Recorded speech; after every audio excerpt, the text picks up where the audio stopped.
the first time I heard heavy equipment rolling across my ranch. I thought a neighboring farmer had started an early harvest. Then I looked out across my pasture and watched excavators tearing through my fences while workers planted bright survey stakes across land my family had owned for nearly 80 years. When I demanded an explanation, one supervisor smiled and handed me a document claiming my HOA had approved a $9 million pipeline project straight through my property. The problem was simple. They never asked me, and the HOA didn't own a single inch of my ranch. My attorney arrived less than an hour later, made one phone call, and within minutes deputies were pulling construction workers away in handcuffs. That was only the beginning. I bought the ranch from my grandfather nearly 12 years earlier, and every fence line, creek crossing, and grazing pasture had been carefully documented long before the surrounding subdivision even existed.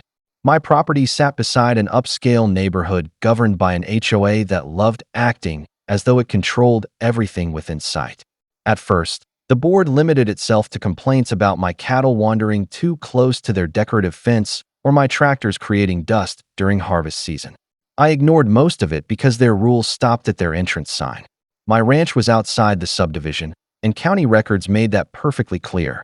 Still, the HOA president kept insisting that community improvements required everyone's cooperation. I declined every invitation to attend their meetings because I wasn't a member and had no obligation to follow their decisions. A few months later, expensive SUVs started appearing near my western pasture. Men in business suits walked around with survey maps, pointing toward the creek that supplied water to my livestock. When I asked what they were doing, they casually replied that they were preparing for a regional utility project approved by the HOA. I laughed, thinking it had to be a misunderstanding, but none of them laughed back. Instead, one consultant confidently assured me that all necessary permissions had already been obtained and construction would begin within weeks. That sentence bothered me enough to visit the county recorder's office the next morning.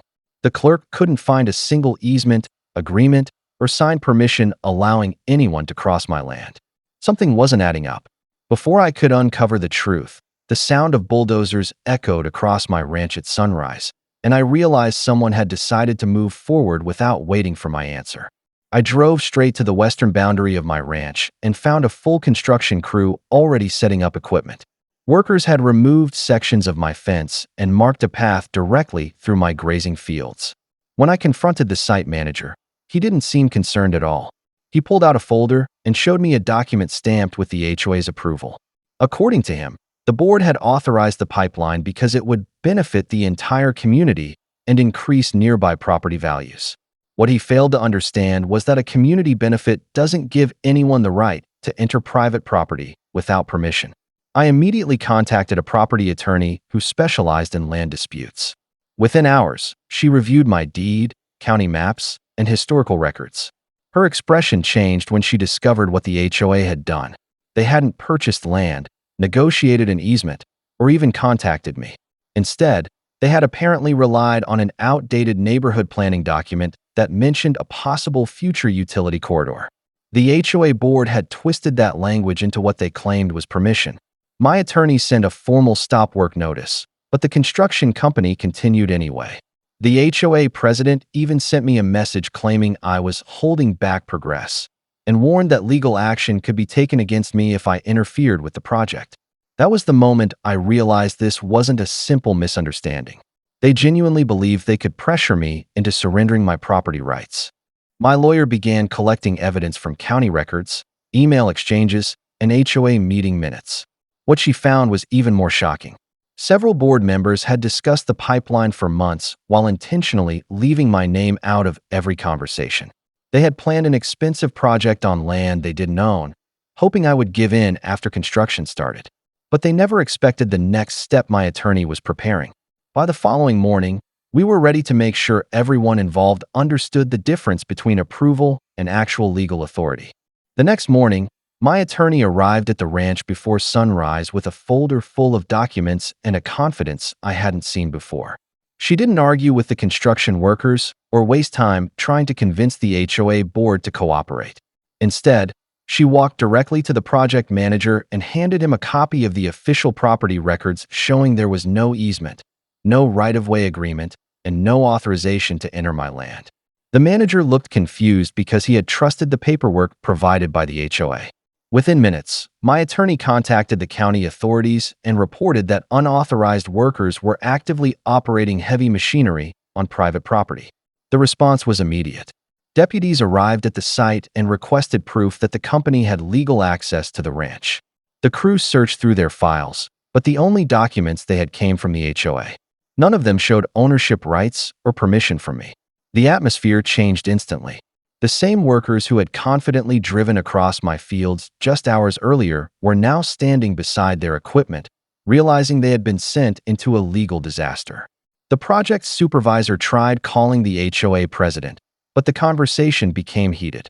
The board had promised them everything was approved, yet they couldn't provide the one thing that mattered: a signed agreement from the actual landowner. My attorney explained that the crew had been warned, the evidence was documented, and continuing construction after notice could create serious legal consequences.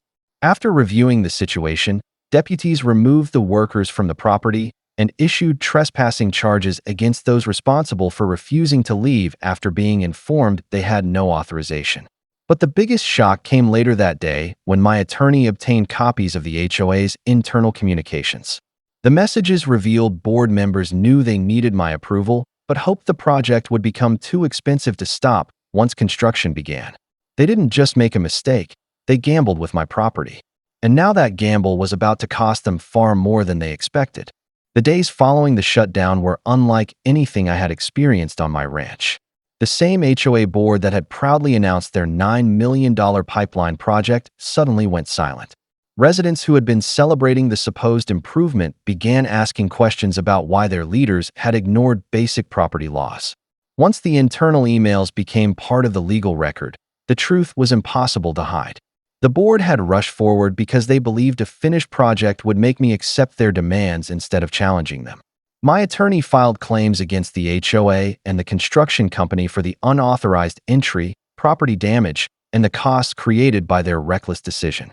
The pipeline company quickly distanced itself from the HOA, arguing that they had been misled about the approvals.